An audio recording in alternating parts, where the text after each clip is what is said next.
कौसल्या सुप्रजा रामपूर्वा सन्ध्या प्रवर्तते उत्तिष्ठ नरशार्दूल कर्तव्यं दैवमाह्निकम्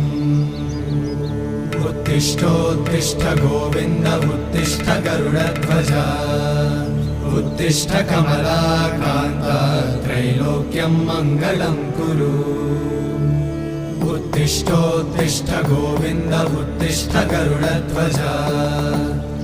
उत्तिष्ठ कमलाकान्त त्रैलोक्यं मङ्गलं कुरु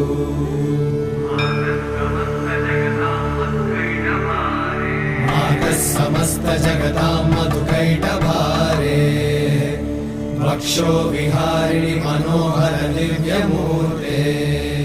श्रीस्वामि निश्चित जनप्रिय दानशीले श्रीवेङ्कटेश दयिते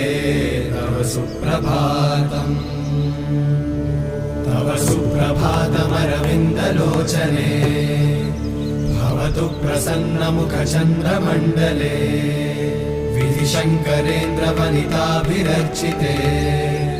वृषशैलनाथ दयिते दयानिधे